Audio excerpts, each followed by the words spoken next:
नमस्कार, आप देख रहे हैं बेनिफिट टीवी। हजारों दर्शकों का मनचाहा कार्यक्रम, हजारों साथियों का मनचाहा प्रोग्राम आप देख रहे हैं बेनिफिट टीवी।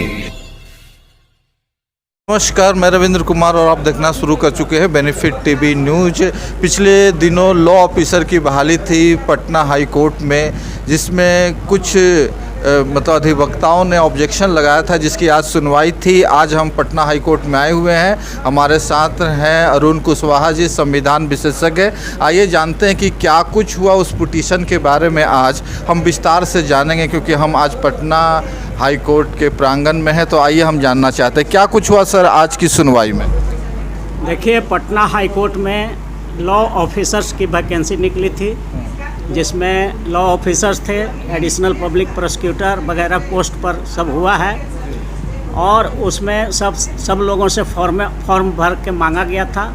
फॉर्म जमा हुआ, लेकिन उसमें रिजर्वेशन का प्रोविज़न नहीं किया गया था। तो इसी मांग को लेकर के हमारे एक अधिवक्ता हैं, हमारे बीच के हैं, शेड्यूल कास्ट से आते हैं, मुंद्रिका राम जी। तो उन्होंने एक रिट पिटीशन फाइल किया है पटना हाई कोर्ट में। उस रिट पिटीशन का मांग था, उसमें ये था कि ये लोकतांत्रिक देश है, तो लोकतांत्रिक देश में डेमोक्रेटिक कंट्री में लॉ मिनिस्टर को पहले चेयरमैन बनाया जाता था सिलेक्शन कमेटी का, लेकिन इस बार एडवोकेट जनरल को बना दिया गया है कमेटी का चेयरमैन। तो ऐसी परिस्थिति में ये लॉ मिनिस्टर को पावर जाना चाहिए, चूँकि डेमोक्रेटिक कंट्री है। और डेमोक्रेटिक कंट्री में अगर आप लॉ मिनिस्टर का पावर सीज कर लेते हैं तो इस संविधान का जो बेसिक स्ट्रक्चर है डेमोक्रेसी का, उस पर हमला हो जाता है। पहला पॉइंट ये उठाया गया है। दूसरा पॉइंट ये उठाया गया है कि शेड्यूल कास्ट, शेड्यूल ट्राइब और ओबीसी के लिए कोई रिजर्वेशन की व्यवस्था नहीं किया गया है, जबकि भारत के संविधान के आर्टिकल 16 सब क्लाउज 4 में ये व्यवस्था किया गया है कि जहाँ भी स्टेट की सर्विसेज होंगे उसमें रिजर्वेशन होगा एससी, एसटी, ओबीसी के लिए, अति पिछड़ा के लिए।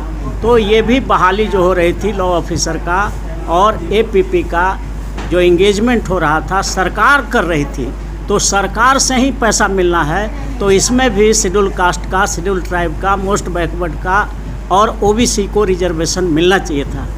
लेकिन इसमें जो वैकेंसी निकली थी, नोटिफिकेशन निकला है 2023 का, उसमें कोई व्यवस्था नहीं है रिजर्वेशन का। तो ये चैलेंज किया गया है कि this is the services of the state, engagement by the state है, इसलिए इसमें in accordance with article 16 sub clause 4 there should be reservation for schedule caste, schedule tribe, most backward class and OBC, but this reservation has not been given. On this point आज सुनवाई हुई, honourable mister justice Mohit Shah ji के यहाँ सुनवाई हुई। और उसमें ये माननीय न्यायाधीश ने कहा कि ये चूँकि जुडिशरी से कनेक्टेड मामला है, तो ऐसे मामले डिवीज़न बेंच में सुने जाने चाहिए, डबल बेंच में सुने जाने चाहिए। तो कोर्ट ने इसको ट्रांसफ़र कर दिया है डबल बेंच के लिए। मेरिट पर कोई ओपिनियन नहीं दिया और स्टे भी नहीं दिया है, और डबल बेंच में ट्रांसफ़र कर दिया गया है। और ये संभावना व्यक्त की जा रही है कि परसों फिर ये डबल बेंच में रहेगा और इसकी डिटेल में सुनवाई होगी। यही आज की स्थिति है। लंबे समय से आप आरक्षण के लिए लड़ रहे हैं, खासकर न्यायालय में, तो इस लड़ाई में आप कहाँ हैं? बिल्कुल, इस लड़ाई में हम लोग साथ हैं, जो पिटिशनर हैं उनके साथ हैं। हम लोग चाहते हैं कि schedule caste, schedule tribe, most backward classes, other backward classes को कम से कम जो रिजर्वेशन अभी है 50%, वो तो इसमें मिलना ही चाहिए। और इसलिए हम उनके पक्ष में खड़ा हैं, और कल ज़रूरत पड़ेगा तो और भी उनके पक्ष में खड़ा होंगे। लेकिन ये मामला सब जुडिस है, ऑलरेडी कोर्ट में पेंडिंग है, इसलिए निर्णय तो कोर्ट को करना है, और जो भी रिजल्ट आएगा उसके आगे की कार्रवाई की जाएगी। अपना परिचय। अरुण कुशवाहा, संविधान विशेषज्ञ, अधिवक्ता, Patna high court and supreme court of India. मेरा मोबाइल नंबर है 9431002499। आप देख रहे हैं बेनिफिट टीवी।